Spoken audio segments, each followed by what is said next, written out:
A massive celebration of media and politics right in the heart of the nation's capital, and it becomes the backdrop for a truly shocking act of violence. Today, we're going to break down an assassination attempt that sent shockwaves across the globe, and you'll see it's a story with some pretty spooky historical echoes. So picture this. It's a huge, prestigious gala in Washington, D.C. You've got all the big names there, journalists, politicians, major public figures. The security is, of course, super tight, and the whole atmosphere is just buzzing with excitement. It's an event that was supposed to be in the spotlight, but for all the wrong reasons. And then, just like that, in a split second, that whole celebratory vibe completely shatters. The sound of gunfire just rips through the air, and what was a fancy, formal event turns into a scene of absolute chaos and terror. So you have to wonder, how does a supposedly secure event just descend into complete chaos? Well, let's take a closer look at the exact moment this gala came under siege. To really get a feel for what it was like to be there, check out this quote from the source material. It just perfectly captures the shock of the moment. 1 minute people are mingling and shaking hands, and the next, they're literally diving for cover. That panic was real as a glamorous night instantly became an active crime scene. Okay, so let's get into the mechanics of it. We're going to break down the attack itself and the immediate, split-second security response.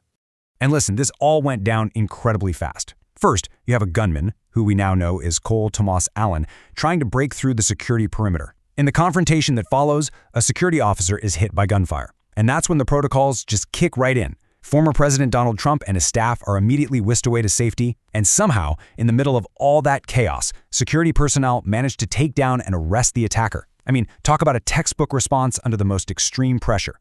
So, let's just lay out the central figures in this whole crisis. The target, of course, was Donald Trump. The suspect was very quickly identified as Cole Tomas Allen. And then you have the unsung hero of the night, that security official who stood right in the line of fire. Now here is an absolutely crucial detail from the reports. The security official was shot, but his protective gear saved his life. This is so important. It really underscores just how close this came to being a much, much bigger tragedy, and it's a powerful reminder of how effective modern body armor can be. Okay, this is where the story gets even more chilling, and it all has to do with the location. There is a powerful and honestly kind of freaky echo from history here. You see, as the reports pointed out almost immediately, this wasn't just any old venue. This exact location has a dark, significant place in American history because it was the site of another presidential assassination attempt years ago. It makes the whole thing feel like a haunting replay of the past. Let's put it side by side.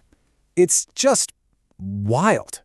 2 attacks, decades apart, at the very same place.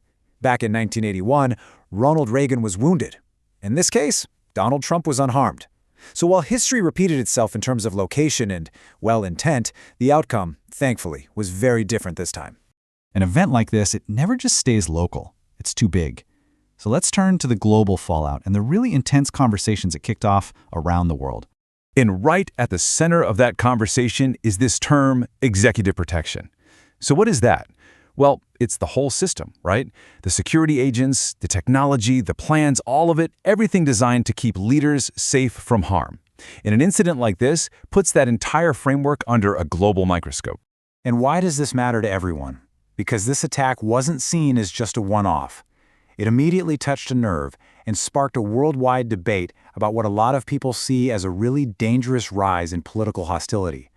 It brought up some urgent questions about how we protect public figures in this age of extreme polarization. All right, so let's just do a quick recap of the key points we've covered. We had a determined attack that was stopped dead in its tracks by a quick and professional security response. A life was saved because of modern protective gear. The location itself created this chilling parallel to the 1981 Reagan shooting. And finally, the whole thing forced a global conversation about the safety of political leaders today. And that leaves us with this final, really critical question. This attack was stopped, yes, but it serves as a massive wake-up call. As political tensions seem to get higher and higher, the real challenge is figuring out how we make sure that the next time history tries to repeat itself, it doesn't end in a far worse tragedy. It's a question with no easy answers, and one that security experts, and all of us really, are going to be grappling with for a